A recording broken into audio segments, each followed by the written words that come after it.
Programang ito ay hatid sa inyo ng Air 21. Sagot ko, padala mo!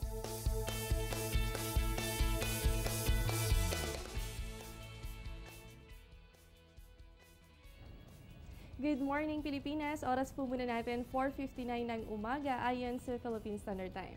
Saturday morning mga kababayan, November 15, 2014 at malapit na po talaga ang araw ng Pasko. Kaya naman for sure ngayong araw, marami po sa atin ang gagawa ng itong Christmas shopping. Pero wag po natin kalilimutan syempre ang pinakadiwa ng Pasko, ang masaya at ang kumpletong pamilya. Kaya naman simulan na po natin ang umaga, bangon na po tayo at samahan niyo po kami dito sa Panahon TV Weekend Edition. Sa mga online, sabay rin kaming napapanood via live streaming sa www.ptv.ph.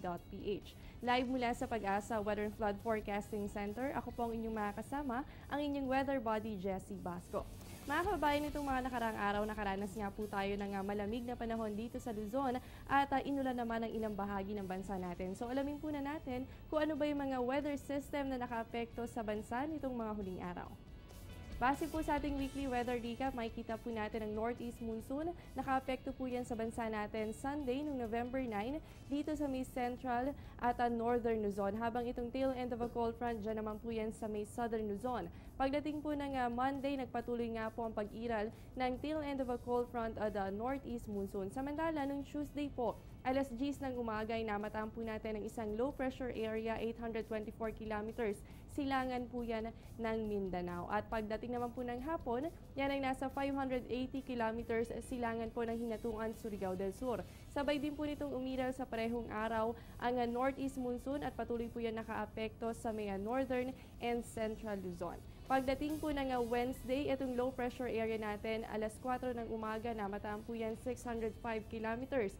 Silangan ng Surigao City at pagdating naman po ng 9:30 ng umaga, ayon nga po sa Pag-asa ay nag-dissipate na o tuluyang nalusaw na itong low pressure area. Kasabay po nitong umiral ang northeast monsoon sa parehong lugar po, northern and central Luzon. At ito naman pong tail end of a cold front, nakaapekto po yan sa may eastern Visayas hanggang sa southern Luzon. Pagdating po ng Thursday, tail end of a cold front pa rin at northeast monsoon, nagpatuloy po yan hanggang kahapon, araw ng Biyernes. So mamaya alamin po natin kung ano nga ba yung mga weather system na dapat pa nating bantayan sa mga susunod na oras. Samantala sa ating astronomical data, sisikat po ang araw mamayang 5:56 ng umaga at tulubog naman po yan 5:24 ng hapon.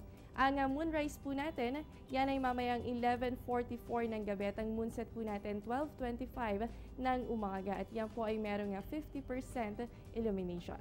Para naman po sa ating face of the moon, ngayong araw mapapansin po natin na bahagyang maliit ang buwan. Yan ay dahil nasa pinakamalayong distansya ito mula sa mundo. Sa larangan ng astronomiya, tinatawag po itong moon at apogee at yan po ay magaganap ngayong araw. Samantala, bukas naman po ay nasa waning crescent phase ang buwan. Tinatawag din ito bilang old moon. Sa pagkakataon pong ito, less than 1/2 of the moon is illuminated by direct sunlight. At bukas nga po yan ay merong 33% illumination. At narito naman po ang tidal prediction courtesy of NAMRIA. Dito po yan sa Manila Bay. So para po sa ating high tide, 2:40 po ng umaga at yan po ay merong 0.77 meters na level ng tubig at ang low tide po natin 11:17 ng umaga at yan po ay merong 0.04 meters na level ng tubig. Marami po ang dapat abangan sa pagbabalik ng Panahon TV.